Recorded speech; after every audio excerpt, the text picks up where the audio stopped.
The Buccaneers have opened the 21-day practice windows for Mike Evans and Jalen McMillan. That and more on today's episode of Locked On Bucs.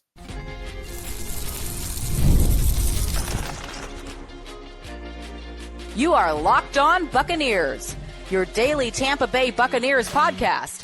Part of the Locked On Podcast Network, your team every day. What's up, and welcome into this episode of Locked On Bucs, your daily podcast covering the Tampa Bay Buccaneers, part of the Locked On Podcast Network, now the #1 sports podcast network. I am James Yarcho at JYarcho_Bucs, credential member of the media covering your Tampa Bay Buccaneers, here with you every Monday through Friday, along with the everydayers. And for that, I want to share my appreciation for your continued support of the show. This episode is brought to you by FanDuel. If you want to be right in the middle of the action this season, visit FanDuel.com to place your NFL live bets all season long. I promised you a dive into the defense, and we are going to get into that as well as an exciting announcement for Bucs fans. That is all coming up in a little bit, but let's start with some great news, and that is that Jalen McMillan and Mike Evans have had their 21-day practice windows opened up to return from injured reserve and will be practicing this week. Todd Bowles was asked about J-Mac's status after it was announced over the weekend that he was cleared by his spinal specialist, and Bowles said, quote, "He's been running. It's just a matter of him putting on a helmet and seeing where he is strength-wise with his neck. He'll start doing more this week, and we'll see exactly what he can do, whether it's individual or whether it's some more things this week as well, but he will start moving around," end quote.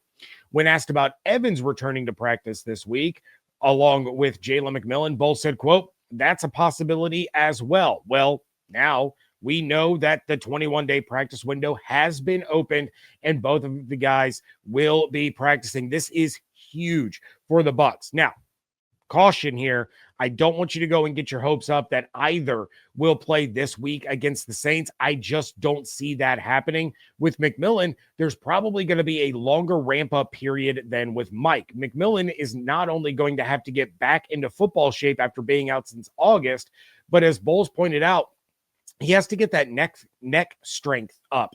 That's going to be the biggest key to his return. If those neck muscles are not up to par, then one hit can cause some serious damage. Beyond that, the big thing that I'm worried about, not to be a Debbie Downer here, but I am concerned about the mental aspect.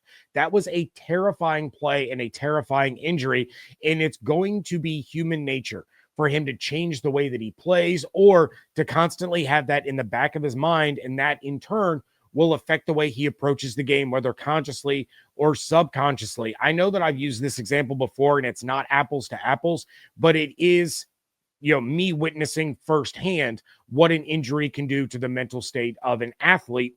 And it's my son coming off that torn ACL.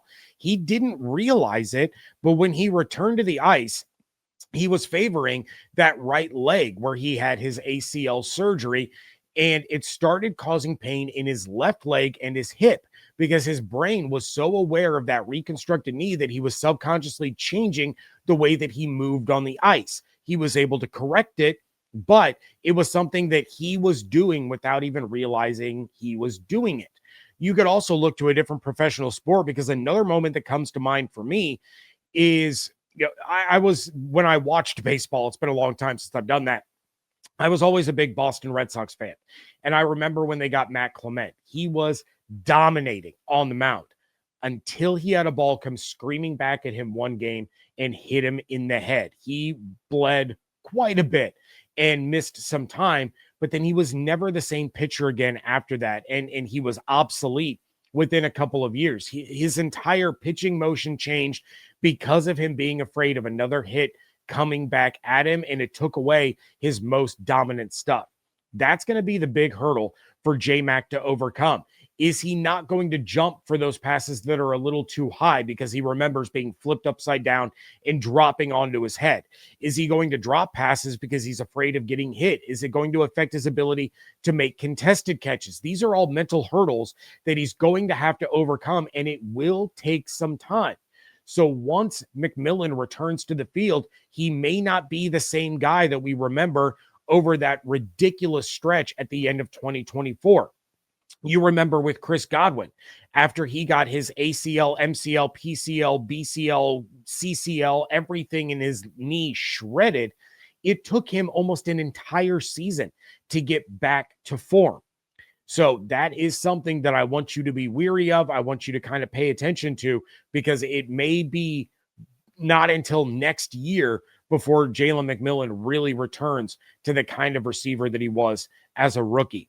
As for Mike Evans, it's going to be about getting his legs back under him, really. His injury isn't one that's really going to cause any kind of mental hurdles or limitations to his play.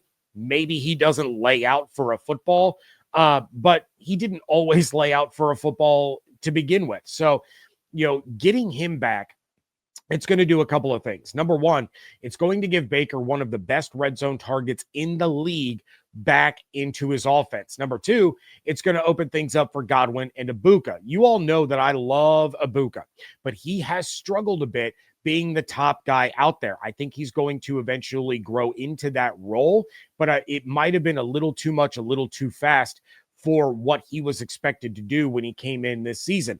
Lots of disappearing acts, which isn't entirely his fault considering the way that Baker played for a stretch, but now he's got a case of the dropsies, and that's extremely uncharacteristic. It's kind of like Godwin dropping that pass in the end zone against the Cardinals. That's not something that you expect from Ibuka. It's not something you expect from Godwin. So having that trio out there for the first time this season is really going to help the offense start to look like the offense it was originally intended to be. And that's something that's been kind of a rallying cry of this podcast. When people have criticized Josh Grizzard or saying that, the Bucs should have fired Todd Bowles and promoted Liam Cohen because the offense is struggling and the defense is struggling. This isn't the offense that Grizz was supposed to run. When you have Mike Evans and Chris Godwin and Emeka Ibuka all out there together, plus Bucky Irving in the backfield, it does make this offense much more dangerous and allows Grizz to open the playbook up a little bit more because he's not facing the limitations that they have had throughout the season. We are really going to start to see this offense take shape over the course of the next couple of weeks. If I was a betting man, which I kind of am, I would guess that Evans returns first, with the best case scenario being the Thursday night game against the Falcons. Whereas with Jalen McMillan, I would kind of circle that Miami game as being the most likely return date. I feel like the ramp up is going to take just a little bit longer, and then you have the Saints this weekend. He's not playing against the Saints. You have the Falcons next week. Then you have the Panthers. Maybe, fingers crossed, he could be back for that Panthers game, which will be vital to the Bucs winning the NFC South. But I think if you get Mike Evans back next week against the Falcons, that gives him the Falcons and the Panthers games to get reintegrated into the offense and allow them to start to build that chemistry as a trio and as an offense as a whole. Then after those 2 weeks, then you reintroduce Jalen McMillan. Same thing. It allows him to start to get a feel for his role in this offense now. It allows these four receivers to start to work together a little bit better, and it starts to allow Grizz to play with that play calling before they hit the postseason, and they can really pull out some really dangerous looks and cause some defenses a lot of problems when the games are win or you go home. Diving more into this defense, and spoiler alert, it might be as bad as you think it is. That is coming up next on today's episode of Locked On Bucs, part of the Locked On Podcast Network, your team every day. Holidays are officially here, which means gift hunting season is on. And if you want something meaningful, personal, and guaranteed to get a reaction, Aura Frames is the gift that delivers every time. It's not just something you wrap. It's a way to share memories, because Aura isn't your average picture frame. You can preload the frame with photos before gifting it, so when they plug it in, the memories are already there. No apps to figure out, no setup headaches, just instant smiles. It can go to a grandparent, your parents. It can be for a newlywed couple, anyone who loves photos. You have endless uploads of pictures and 30-second videos through the Aura app. You can add a personalized message right inside the frame, so the gift feels thoughtful the moment it's opened. And best part, packaging comes gift ready with no price tag and no wrapping needed. It's a huge win for people like me that could not wrap a gift to save their life.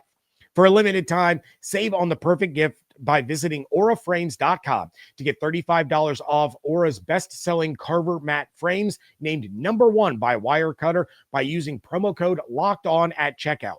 That's auraframes.com, promo code LOCKEDON. This deal is exclusive to listeners, and frames sell out fast. So order yours now to get it in time for the holidays. Support the show by mentioning us at checkout. Terms and conditions apply. Thank you again for making Locked On Bucs your first listener view every day, and thank you for making Locked On the #1 sports podcast network. We couldn't do what we do without all of you, and for that, we are eternally grateful. All right, digging up some numbers here on the Bucs defense, more specifically on the secondary, and things are about as bad as I expected when it comes to Zyon McCollum. You guys heard Evan on yesterday's show talking about Zyon McCollum's usage. He went on quite the rant. It was a nice little Evan soapbox moment about the defense. But right now, Zyon is on pace to have his worst season since his rookie year, and he's only had 4 games this year that can be considered good as far as his coverage is concerned. Week 1 against Atlanta, week 4 against Philly, week 7 against Detroit, and week 8 against New Orleans. Other than that, he's been bad. He's been targeted 63 times this season and allowed 39 receptions for 443 yards and 5 touchdowns. Over the last 2 weeks alone, he has allowed 11 receptions on 13 targets for 128 yards and 2 touchdowns. Teams are hyper targeting him coming out of the bye week, and that is not a good sign. He's already allowed more touchdowns this season than he did all of last year, including the playoffs, and his completion percentage when targeted jumped from 58.9 to 61.9, and there's still 5 games left to go. For comparison, he's been, because he's been picked on lately as well, and some Bucs fans are starting to lose confidence, Benjamin Morrison has allowed a completion percentage of 59.1 when targeted this season, which was basically right in line with what Zyon did last year. And I will say that PFF faults Morrison for that long touchdown against the Patriots. We all saw it. We all know that he and Tyke ran into each other. Essentially, Morrison was taken out of the play. If you remove that, his numbers are even better. But what about going further? While Jacob Parrish is allowing 84.9% of passes his way to be completed, he's allowed fewer yards and fewer touchdowns this season while having a higher tackle percentage. So while he's giving up receptions, they're not getting yards after the catch after they make that catch. Parrish is shutting it down immediately. Jamel Dean, well, we know that Dean is killing it, but he's allowed 41.5% of passes his direction to be completed for just 233 yards, no touchdowns. Ultimately, Zyon McCollum has regressed to 2023 type numbers rather than building off of what he did in 2024. So all that talk in the offseason that I am 100% guilty about, that Morrison was going to be the guy that they drafted to come in and replace Jamel Dean, it may start to work out that he replaces Zyon McCollum if things continue trending in this direction. Now, that's not to say that Morrison is killing it, but for as much as he's been attacked this season and for as much as Bucs fans already believe that he's not going to cut it, he's still having an overall better year than McCollum when you look at the raw data. He needs to stay healthy. He needs to continue to improve, but the Buccaneers may find themselves in a situation where they re-sign Jamel Dean after this year, because he took a pay cut to stay. He's playing at an all-pro level. Now the Bucs might have to shell out even more money in order to keep him, and they might just start looking for a trade partner for Zyon McCollum if things don't turn around. And I know some of you are saying, well, James, who's going to trade for Zyon McCollum when he's having the year that he's having? Somebody will, because they know what he's capable of, and they would be willing to take the risk. The bigger risk is the contract. And of course, the Bucs could hang on to him and they could say, you know what? It was a down year for him. We know what he can do. We gave him this extension because we know what he's capable of. He's going to turn it around and he's going to be fine. That extension that he signed right before the season was not a small contract. it was an indicator that, he was their future number one corner. That's what the money said. 3 years, $48 million with $20 million guaranteed. Now, there is a potential out after the second of the 3 years that would involve just a little bit over $1 million in dead cap, but that would end up being a very expensive backup to have if he doesn't start to show signs that 2024 was the type of player that he is, rather than what we've seen in 2025, because that out comes after the 2027 season. This is putting a lot of stress on the secondary, and for as well as Tyke Smith and Antoine Winfield Jr. are playing, and for as much as Bucs fans love Parrish for the all-pro season that Dean is having, you're only as strong as your weakest link. And right now, Zyon is a liability. Now, believe it or not, the Bucs are 13th in the NFL in coverage grade as a team, which is astounding considering the troubles that Zyon is having, in addition to linebackers and edge rushers also being liabilities when dropping into coverage. But they're also 9th in pass rush. So by those metrics, you're 13th in coverage, you're 9th in pass rush. You would think that the defense would be better than what we're seeing. Instead, it's a defense that has allowed an average of 31.5 points per game since coming out of the bye. The pass rush is getting there, but they're not finishing. The secondary is allowing big receptions and yards after the catch to bleed big plays and scores. There's something that isn't clicking here for these guys, and it's really hard to put your finger on exactly what it is. They have to be better across the board, but the one thing that I will hone in on is the tackling. There are only 6 players on this defense that have a tackling grade above a 70. That's unacceptable. Too many guys are going for that big hit, with their shoulder, or, trying to spear a guy. They're not wrapping and tackling. They're going for those highlight reel shots with their shoulder, and opposing players are bouncing off of them and then picking up more yards. A Todd Bowles defense should not be one that isn't sound in fundamentals, like wrapping a guy up and either bringing him down or keeping him upright until reinforcements can arrive. It's making things much harder on the defense. Excuse me. It's putting them in bad positions, which is leading to scoring drives for other teams. If you're going to compete in the playoffs, that should be the top priority to get straightened out. Like, if it's not number one, it should be in the top 2. Go back to the fundamentals. Wrap and bring a player down. Stop with the shoulder shots. Stop with the hit sticks. Too many of these guys playing Madden or college football, apparently, on their PlayStation or their Xbox, and they keep hitting the hit stick. It doesn't work. These are grown men in the NFL. And if you do not wrap them up and bring them down, they will keep going. I'm sure a lot of you saw the TikTok that was going around of Todd Bowles chewing out the secondary on the sideline after allowing a touchdown. Hopefully, that was one of the things that he was getting on their case about. But I will also say, I mentioned it to one of the listeners that had texted me about it. Shout out to my buddy Matt in Morven, Georgia. He and I were excited about that video because that's a side of Todd Bowles that generally the fans and the public don't see. They see the quiet, reserved guy who will grin a little bit in these post-game press conferences or media availability throughout the week. They never see that emotional, fired up Bowles. And I think it was important for that video to get out there to show that, look, he may be kind of a calm, laid back demeanor kind of guy, but when it comes to his players, when they're not doing their job and they're not doing what he wants them to do, he is going to jump all over them. And that's when you see his emotion. That's when you see him get truly fired up. And I think it was nice for, Bucs fans to get a little peek at the way he handled those kinds of situations. At the end of the day, though, it's great to make it to January. But if this defense does not buckle down and does not straighten up, you're not going to get very far in the month of January. All right, we have an exciting announcement about the Buccaneers that every fan is going to want to see, That is coming up next on today's episode of Locked On Bucs.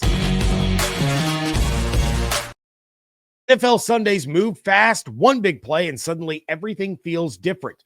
That's what makes live betting with FanDuel so exciting. You're not just watching the game, you're reacting to it in real time. With FanDuel, you can place bets as the action unfolds, every drive, every momentum swing, every highlight moment. Live betting is best when the game starts to shift. A receiver gets hot, a defense tightens up, or the momentum flips after a turnover. There's live spreads and money lines adjusted instantly, and player props as guys begin to heat up or even cool off. Right now, the Buccaneers are 8.5-point home favorites against the New Orleans Saints with an over-under of 42.5, and the Bucs are still the favorites to win the NFC South at minus 550, while the Panthers are in second at plus 450.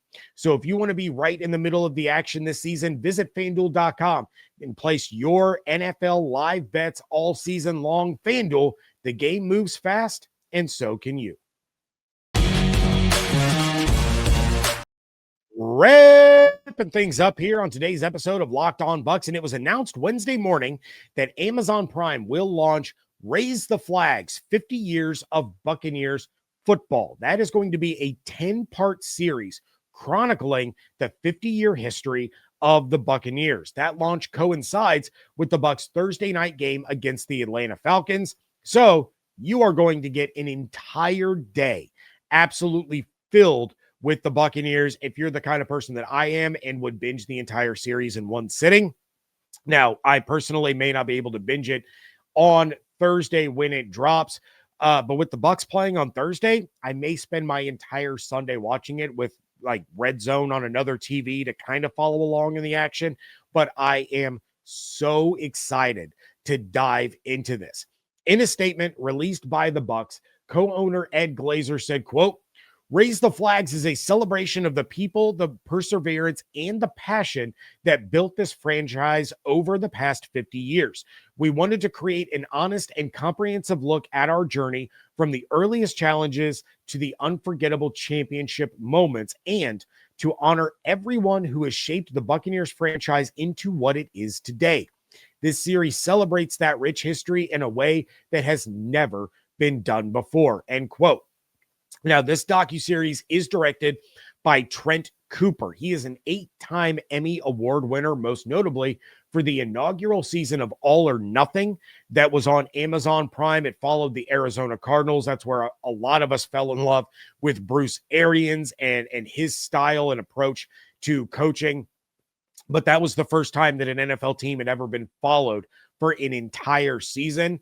You know, Trent Cooper was the reason that became a thing. And then he has also done such things as NFL 360 series, and that covered numerous players like Steve Gleason and Odell Beckham Jr. He's won multiple Emmys for that product. And then he also directed a documentary called Us Against the World.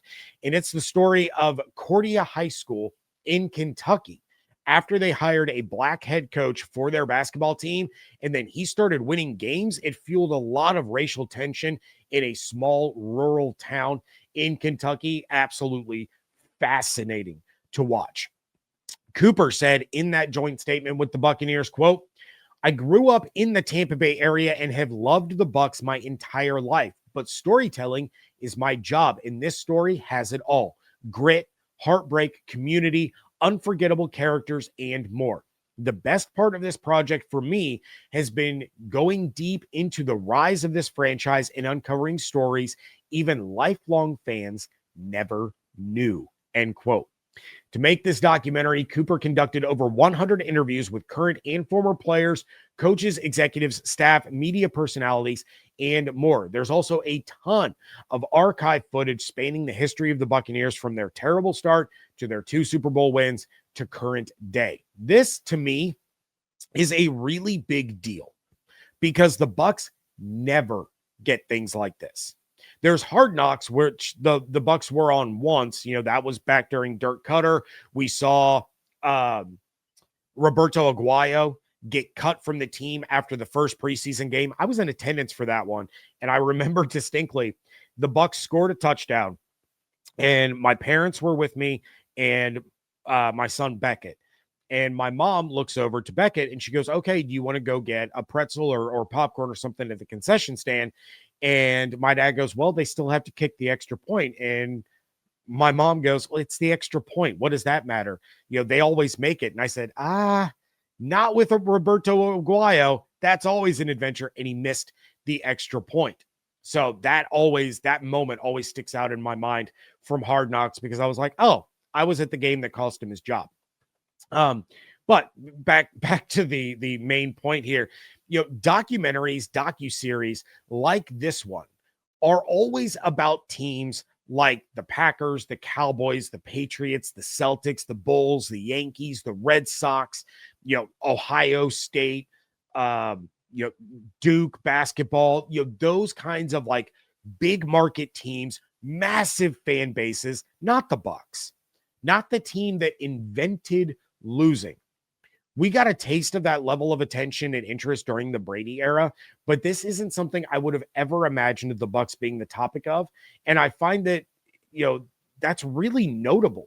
There aren't a lot of current Bucs fans that understand what this franchise went through at their inception. I don't think they understand how the expansion draft worked back in 1976. You see teams like the Vegas Golden Knights go through an expansion draft and immediately are in the Stanley Cup Finals. That's not how it was back then. So you take a look at how that started, and then you have Hugh Culverhouse being a cheap and terrible owner, and then making an NFC championship in 1979 just for him to turn around and refuse to bring back Doug Williams. And then you have the way that he botched the Bo Jackson draft, and then you get into the Glazier era and the success and the prosperity that came with it, just for the Bucs to fall apart again, just for them to reach the mountaintop a second time. There's a lot of interesting stories in situations that fans that are even my age probably haven't heard before, just because they didn't really start paying attention to football until after the Bucs had already started that initial turnaround under Tony Dungy. I started following the Bucs in 1995, which was a great time to jump in with the drafting of Warren Sapp and Derek Brooks, but I didn't know anything about the Bucs before that time until about 10 years ago, when I really started diving into their history. I just think this has the potential to be a really entertaining and fascinating watch, even if you're not a Bucs fan. And I just think it was a really cool announcement. I got kind of geeked when I saw it. It was a cool and bold choice for a team to make this docu-series about. Some of you may remember before the season started that Raise the Flags made its debut at the Tampa Theater when the Bucs also had that Legends conversation. Tom Brady was there. I believe John Gruden was there. Dungy was there. Rondé Barber was a big part of it. This is a much more expanded edition of what they saw in that theater. Now, I couldn't find any information on episode run times. My guess is that each one is going to run anywhere from 45 minutes to an hour, but there are going to be some absolutely incredible stories and conversations in this that I cannot wait to dive into. So yes, that again will launch December 11th, next Thursday, the day of the Bucs Falcons game, on Amazon Prime. Quick reminder, there will be no live episode this Friday. There will still be an episode on Friday. It will not be the live like we generally do for the final game preview. We have to leave Friday morning for a hockey tournament, so I will not be at home, and I'm not going to trust hotel Wi-Fi to go live. So still an episode dropping on Friday, still our normal preview. It just won't be live. We will be live on Sunday after the game. So make sure that you are subscribed on YouTube with the notifications turned on so you know when we go live. The Bucs Squad Show will also go live immediately after the game. You'll want to check them out as well. So again, subscribe on YouTube with the notifications turned on, as well as wherever you get your podcasts. Follow on Twitter at Locked On Bucs, at @JYarcho_Bucs. Instagram and TikTok at Locked On Bucs in both of those places. Become an insider. Go to joinsubtext.com/LockedOnBucs or click the link in the show notes. If you want to support the show, but you don't want to be an insider, it's real simple. Like this episode on YouTube, leave a 5-star review wherever you get podcasts. It does help other Buccaneers fans find the show. Hope you all have an absolutely outstanding day. Stay safe, stay healthy, fire the cannons, and raise the flags. And I want to thank you so much for joining me right here on Locked On Bucs, part of the Locked On Podcast Network, your team every day.